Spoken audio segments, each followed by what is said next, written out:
Hello students, मैं Shaheena mission ज्ञान से आप सभी का स्वागत करती हूँ राजस्थान सरकार और वेदांत के CSR ई लर्निंग ई कक्ष के अंदर। बच्चों, आज हम पढ़ेंगे चैप्टर नंबर 7 ऑफ क्लास 12 जिसका नाम है सेल्स प्रमोशन विक्रय संवर्धन।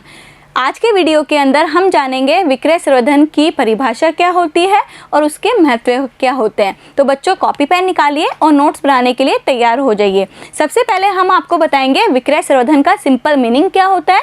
तो विक्रय संवर्धन के अंदर वो सारी एक्टिविटीज़ आती हैं जिनका मुख्य उद्देश्य विक्रय को बढ़ाना है। तो देखिए, विक्रय संवर्धन का आशय विक्रय वृद्धि के लिए की जाने वाली अनियमित क्रियाओं से हैं। ठीक है, तो वो सारी अनियमित क्रियाएं जिसका उद्देश्य ज़्यादा से ज़्यादा विक्रय करना है और ज़्यादा से ज़्यादा मुनाफा प्राप्त करना है, और वो सारी एक्टिविटीज़ को हम क्या बोल देंगे? विक्रय संवर्धन बोल देंगे, सेल्स प्रमोशन बोल देंगे।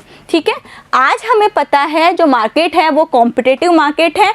इस कॉम्पिटिटिव मार्केट के अंदर आप देखेंगे बहुत सारी वस्तुएं, बहुत सारे विक्रेता ऑलरेडी मौजूद हैं, और ऐसी स्थिति के अंदर हमें हमारे प्रोडक्ट को बेचने के लिए हमें सेल्स प्रमोशन का सहारा लेना पड़ेगा। ठीक है, तो देखिए, ऐसी परिस्थितियों के अंदर विक्रय वृद्धि मतलब सेल्स को इंक्रीज करने के लिए हमें क्या करना पड़ेगा? अलग अलग टेक्निक का यूटिलाइज करना पड़ेगा, अलग अलग साधनों का उपयोग करना होगा। उनमें से कुछ साधनों का नाम मैं आपको बता रही हूँ, जैसे कि विज्ञापन, व्यक्तिगत विक्रय या विक्रय संवर्धन। ये ऐसे माध्यम है जिससे एक जो हम कहते हैं सेलर है अपने विक्रय का बढ़ावा दे सकता है, अपने विक्रय को बढ़ा सकता है। ठीक है, तो देखिए, बायर और दो चीज़ें होती है और सेलर।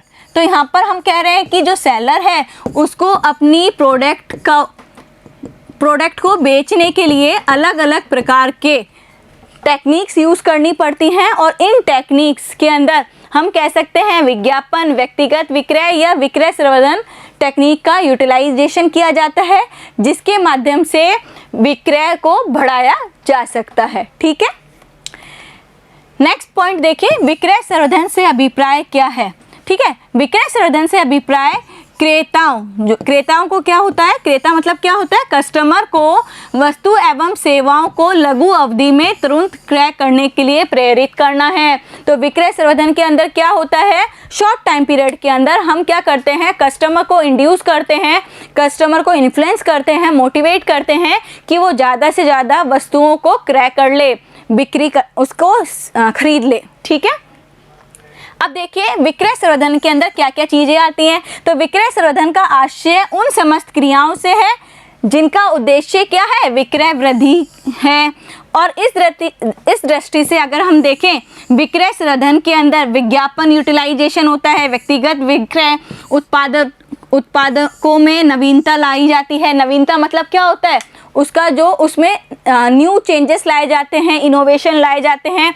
विपणन प्रणालियों में, विपणन प्रणाली मतलब क्या होती है? याद करिए, मैंने आपको चैप्टर नंबर 6 के अंदर बताया था, विपणन मतलब होता है मार्केटिंग। तो मार्केटिंग स्ट्रेटेजीज में चेंज लाया जाता है और अलग अलग प्रकार की प्रतियोगिता शामिल की जाती हैं, और ये सारी जो एक्टिविटीज़ की जाती हैं उसको हम बोल देंगे सेल्स प्रमोशन। तो मैंने आपको बताया, सेल्स प्रमोशन एक ऐसी टेक्निक है जिसका मुख्य उद्देश्य है ज़्यादा से ज़्यादा विक्रय को बढ़ावा देना और इंड्यूस करना यहाँ पर कस्टमर को, जैसे वो शॉर्ट टाइम पीरियड पे ज़्यादा से ज़्यादा वस्तुओं को क्रय कर ले। ठीक है बच्चों, नेक्स्ट पॉइंट देखिए, अमेरिकन मार्केटिंग एसोसिएशन के अनुसार विक्रय संवर्धन के अंदर व्यक्तिगत विक्रय, ठीक है, पर्सनल सेलिंग, विज्ञापन और प्रकाशन के अलावा बहुत सारी अनियमित क्रियाएं होती हैं, जैसे कि प्रदर्शन, जैसे दिखावा, प्रदर्शनी, क्रियात्मक प्रदर्शन, ये सारी क्रियाएं की जाती हैं। ये सारी क्रियाएं अनियमित क्रियाएं हैं, और जिससे क्या होगा? किसी भी उपभोक्ता की क्रय शक्ति तथा विक्रेता की प्रभावशीलता को प्रोत्साहित करती है। ठीक है, तो यहाँ पर हम कह रहे हैं अमेरिकन मार्केटिंग एसोसिएशन के अनुसार विक्रय संवर्धन के अंदर वो सारी अनियमित क्रियाएं की जाती हैं, जैसे कि प्रदर्शन, दिखावा, प्रदर्शनी को सम्मिलित किया जाता है, जिसके माध्यम से हम कह सकें कि जो कस्टमर है उसको इंड्यूस किया जाता है या उसको मोटिवेट किया जाता है ज़्यादा से ज़्यादा चीज़ को खरीदने के लिए, उसकी क्रय शक्ति को बढ़ाने के लिए। ठीक है, नेक्स्ट देखिए, जॉर्ज डब्ल्यू हॉपकिंस के अनुसार विज्ञापन एवं विक्रय प्रक्रियाओं को प्रभावशील बनाने के लिए जिन संगठित प्रयासों की सहायता ली जाती है उन्हें विक्रय संवर्धन कहते हैं। ठीक है बच्चों, नेक्स्ट पॉइंट देखिए, विक्रय संवर्धन का महत्व क्या होता है। सेल्स प्रमोशन का महत्व क्या है, आप बताइए सेल्स प्रमोशन का महत्व क्या होगा। तो सबसे पहले सेल्स प्रमोशन का महत्व होगा सेल्स को बढ़ावा देना। ठीक है, क्या फ़ायदा होगा, सबसे पहले देखिए सेल्स प्रमोशन की इम्पोर्टेंस की जा रही है। सेल्स प्रमोशन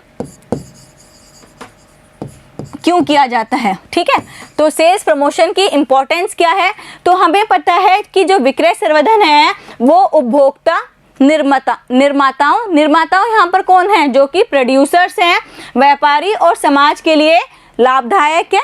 ठीक है, क्यों लाभदायक है, क्योंकि ये विज्ञापन जो एडवर्टाइजमेंट है या पर्सनल सेलिंग के बीच की जो दूरी है उसको कम करता है और सेल को बढ़ावा देता है, या हम कह रहे हैं विक्रय को बढ़ावा देता है। तो विक्रय संवर्धन बहुत ही ज़रूरी होती है, क्योंकि विक्रय संवर्धन के माध्यम से आप विज्ञापन और पर्सनल सेलिंग के बीच की दूरी को कम कर सकते हैं। और ये विक्रय संवर्धन उपभोक्ताओं, निर्माताओं, व्यापारियों और समाज के लिए बहुत ही इम्पोर्टेंट है, बहुत ज़्यादा लाभदायक है। पहला पॉइंट देखिए, विज्ञापन एवं व्यक्तिगत विक्रय की प्रभावशीलता में वृद्धि। ठीक है, पहला पॉइंट है विक्रय संवर्धन से कि विज्ञापन और व्यक्तिगत विक्रय की जो प्रभावशीलता है उसमें वृद्धि होती है। तो देखिए विक्रय संवर्धन योजनाएं कैसी योजनाएं होती है, मूल्यों में नगद छूट दी जाती है। कोई भी कॉस्ट जैसे 10 रुपए की चीज़ है उसको 9 रुपए में बेच दिया जाएगा या 8 रुपए में बेच दिया जाएगा। बिक्री प्रतियोगिताएं, मुफ्त तोहफे, मुफ्त नमूनों का वितरण किया जाता है। स्क्रैच योजनाओं का वितरण किया जाता है। स्क्रैच योजनाएं चलाई जाती है, जिसके माध्यम से जो ग्राहक है या हम देखें कि सिंपल कस्टमर है वो स्वयं ही किसके पास चला जाता है, सेलर के पास चला जाता है, व्यापारी के पास जाकर वस्तु की मांग करता है, जिससे क्या होगा, विक्रेता को उपभोक्ता को समझाने में, उनकी आपत्तियों का निवारण करने में या उनको बेचने के लिए या हम उसको बोल दें कि खरीदने के लिए कोई भी परेशानी का सामना नहीं करना पड़ता। तो पहला पॉइंट मैंने आपको बताया बच्चों, विज्ञापन एवं व्यक्तिगत विक्रय की प्रभावशीलता में वृद्धि। विक्रय संवर्धन क्या करता है, जो आपका एडवर्टाइजमेंट है या पर्सनल सेलिंग है उसकी प्रभावशीलता को बढ़ा देता है, और इसके माध्यम से जो व्यापारी है उसको कोई भी मशक्कत नहीं करनी पड़ती किसी भी प्रकार की वस्तु को बेचने के लिए। अलग अलग विक्रय संवर्धन की टेक्निक या विधियों के द्वारा जो ग्राहक है वो अपने आप वस्तु की मांग लेकर व्यापारियों के पास पहुंच जाता है। ठीक है, दूसरा पॉइंट देखिए, विक्रय में वृद्धि। विक्रय में वृद्धि मतलब क्या होगा, सेल यहाँ पर बढ़ेगी। ठीक है, चीज़ें लोग बाग खरीदेंगे। तो देखिए विक्रय संवर्धन के माध्यम से नमूने, कूपनों का निःशुल्क वितरण किया जाता है, फैशन परेड का आयोजन किया जाता है, मूल्यों में छूट दी जाती है, अलग अलग प्रतियोगिताओं का आयोजन किया जाता है, जिसके माध्यम से जो ग्राहक है, ठीक है, उसके मन के अंदर वस्तु के ब्रांड के लिए एक विश्वास जगता है और वह उसी प्रकार से उस ही वस्तु को खरीदने के लिए मजबूर हो जाता है। ठीक है, तो यहाँ देखिए इन सभी प्रयासों को करने के परिणाम स्वरूप ग्राहकों का वस्तु की ब्रांड में, ठीक है, विश्वास बढ़ता है तथा वे अधिक वस्तुएं खरीदने के लिए प्रोत्साहित होते हैं। अब यहाँ पर जिससे क्या होगा, प्रोत्साहित होंगे तो क्या होगा, विक्रय में वृद्धि होगी। तो दूसरा पॉइंट है अलग अलग विक्रय संवर्धन की तकनीकों से निःशुल्क वितरण होगा, जब छूट मिलेगी, फैशन परेड होगा, इससे क्या होता है, ग्राहकों के मन में उस प्रोडक्ट के लिए विश्वास जगता है और इससे वो मजबूर हो जाते हैं उस प्रोडक्ट को ही खरीदने के लिए, और जब वो प्रोडक्ट को खरीदेंगे तो विक्रय में वृद्धि होगी। ठीक है, नेक्स्ट पॉइंट देखिए, प्रतिस्पर्धा का विजय प्राप्त करना। देखिए अलग अलग सेल्स प्रमोशन टेक्निक से आप अपने प्रोडक्ट को बेहतर दिखा पाएंगे अलग अलग कॉम्पिटिटिव प्रोडक्ट से, और जिससे क्या होगा, आप बेस्ट दिखेंगे कॉम्पिटिटिव वर्ल्ड के अंदर। तो यहाँ पर कह रहे हैं आज का युग है वो प्रतिस्पर्धा का युग है। प्रतिस्पर्धा पर सफलता प्राप्त करने के लिए हमें विक्रय संवर्धन का स्थान लेना पड़ेगा, विक्रय संवर्धन को यूटिलाइज करना पड़ेगा। विक्रय संवर्धन के माध्यम से आप अलग अलग कार्यक्रम करेंगे और इन कार्यक्रमों के द्वारा संस्था अपनी प्रतिस्पर्धी कंपनियों से आगे निकल जाती है। क्योंकि क्या होगा इससे, मैंने आपको पहले पॉइंट में बताया कि प्रतिस्पर्धी कंपनियों से आगे निकलने के लिए आपको अपने प्रोडक्ट को बेहतर दिखाना पड़ेगा, अच्छा दिखाना पड़ेगा। और जब आप अपने प्रोडक्ट की जानकारी विक्रय संवर्धन के माध्यम से देते हैं या छूट देते हैं, फैशन परेड दिखाते हैं या नमूना वितरण करते हैं, निःशुल्क नमूना वितरण करते हैं, तो क्या होता है, जो ग्राहकों के मन में उस वस्तु के प्रति एक विश्वास पैदा होता है और जिससे क्या होता है, आप अपने प्रोडक्ट को बेहतर दिखा पाएंगे और प्रतिस्पर्धा पर विजय प्राप्त कर लेंगे। नेक्स्ट पॉइंट देखिए, ख्याति में वृद्धि। मैंने आपको बताया कि विक्रय संवर्धन जब कार्यक्रम लगातार चलते रहेंगे तो क्या होगा, वस्तु के ब्रांड की लोकप्रियता बढ़ती रहेगी और इस तरीके से वह ब्रांड उपभोक्ता के मन में अपनी विशिष्ट पहचान बना लेगा और संस्था की जो ख्याति है उसमें भी वृद्धि होगी। तो सिंपल है, जो चीज़ ज़्यादा दिखेगी उस चीज़ को हमें ये लगेगा ये चीज़ बेहतर है। यही तो होता है, जब हमें लगता है कि कोई भी चीज़ हम टीवी के अंदर बार बार देखते हैं तो हमें ये लगता है कि ये चीज़ बेहतर है। ठीक है। उपभोक्ताओं के ज्ञान एवं विश्वास में वृद्धि। सेल्स प्रमोशन टेक्निक से क्या होता है, जो उपभोक्ता हैं उनको समझाया जाता है प्रोडक्ट के बारे में, ठीक है, जिससे उनके ज्ञान में वृद्धि होती है और उनमें विश्वास में भी वृद्धि होती है। देखिए, विक्रय संवर्धन क्रियाओं से प्रोत्साहन कार्यक्रमों का उपयोग करके उपभोक्ता को वस्तुओं को गुण और उनके उपयोगों के बारे में जानकारी प्राप्त होती है।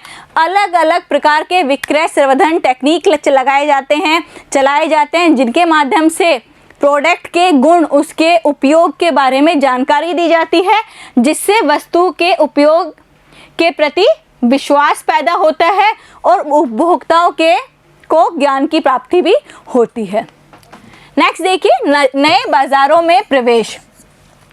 हमें पता है किसी भी प्रोडक्ट को लॉन्च करने से लिए हमें क्या करना होगा, उस प्रोडक्ट के निःशुल्क नमूने वितरण करने पड़ेंगे और निःशुल्क नमूने वितरण किसके अंदर आता है, विक्रय संवर्धन टेक्निक के अंदर आता है। तो कह रहे हैं विक्रय संवर्धन कार्यक्रम जैसे निःशुल्क नमूनों का वितरण, छूट, प्रीमियम प्रतियोगिता आदि की सहायता से जो निर्माता है, जो प्रोड्यूसर है, अपनी वस्तु के लिए नए बाजार में आसानी से प्रवेश कर लेता है। देखिए, एक इंसान जब किसी प्रोडक्ट को, जो एक फ्री में जो प्रोडक्ट मिल रहा है या बाजार में वितरित किया जा रहा है, उस प्रोडक्ट को ग्राहक ज़्यादा से ज़्यादा खरीदेगा और जब उसको वो यूटिलाइज़ करेगा, उसको वो बेहतर लगेगा, तो इस तरीके से जो ग्राहक है उसी टाइप के प्रोडक्ट को खरीदने की कोशिश में लगेगा और इस तरीके से निर्माता के लिए इजी हो जाएगा किसी भी प्रोडक्ट को नए बाजार में प्रवेश करने के लिए। ठीक है। नेक्स्ट देखिए, लाभों में वृद्धि। लाभों में वृद्धि मतलब क्या होगा, प्रॉफिट इंक्रीज हो रहा है। अब प्रॉफिट इंक्रीज कैसे होगा तो समझ लीजिए, विक्रय संवर्धन कार्यक्रम जैसे कि व्यापारी संवर्धन विधियां, जैसे कि व्यापारी प्रीमियम, विक्रय प्रतियोगिताएं, क्रय भत्ता, प्रबंध सहायता, ये सारी चीज़ें हम बाद नेक्स्ट जो वीडियो नंबर 2 है ना उसके अंदर पढ़ेंगे। व्यापारी संवर्धन विधियां और कस्टमर संवर्धन विधियां, ठीक है, कस्टमर प्रमोशन टेक्निक्स। तो देखिए, विक्रय संवर्धन कार्यक्रम जैसे व्यापारी संवर्धन विधियां, जैसे कि व्यापारी प्रीमियम, विक्रय प्रतियोगिताएं, क्रय भत्ता, प्रबंधन सहायता आदि के माध्यम से आप क्या कर सकते हो, ग्राहक की सहायता से ग्राहक अधिक माल खरीदने के लिए प्रेरित होते हैं, फलस्वरूप विक्रय में वृद्धि होती है। देखिए, हम अगर बोलेंगे व्यापारियों को कि आप ज़्यादा से ज़्यादा सामान खरीदें, ठीक है, और ज़्यादा से ज़्यादा सामान बेचें, तो ऐसे क्या होगा, ज़्यादा से ज़्यादा लाभ की प्राप्ति होगी, है कि नहीं। जितना ज़्यादा सामान बिकेगा उतना ज़्यादा तो प्रॉफिट गेन होगा ही होगा ना, तो लाभों में वृद्धि। नेक्स्ट पॉइंट देखिए, विक्रय में वृद्धि होने से क्या होगा, मांग को पूरा करने के लिए हमें उत्पादन है वो बड़े स्तर पर करने पड़ेगा और बड़े पैमाने पर जब आप उत्पादन करेंगे और कम खर्चे करेंगे, जिससे क्या होगा, एक प्रोडक्ट की जो इकाई लागत है वो कम हो जाएगी और जो मुनाफा है वो ज़्यादा हो जाएगा, लाभ में वृद्धि होगी। ठीक है, हमें पता है एक चीज़ बनती है और एक साथ बहुत सारी चीज़ें बनती हैं। जब एक साथ बहुत सारी चीज़ों का निर्माण होता है ना, तो प्रति इकाई लागत हरदम कम हो जाती है, ठीक है, जिससे क्या होगा, लाभ में हरदम वृद्धि होगी। नेक्स्ट पॉइंट देखिए, मध्यस्थों को अधिक सुविधाएं। मध्यस्थ यहाँ पर कौन है, मीडिएटर्स की बात हो रही है, इंटरमीडिएरीज की बात हो रही है, फुटकर व्यापारी, रिटेलर्स, ठीक है, होलसेलर, ये क्या होंगे, मध्यस्थ होंगे। तो विक्रय संवर्धन कार्यक्रम में उत्पादक मध्यस्थों जैसे कि थोक व्यापारी, फुटकर व्यापारी, सेल्समैन को विभिन्न प्रकार की सुविधाएं देते हैं। जैसे फुटकर व्यापारी के नाम से विज्ञापन दे देंगे, ठीक है, दुकान की सजावट कर देंगे, मुफ्त वस्तुएं दे देंगे, भेंट दे देंगे।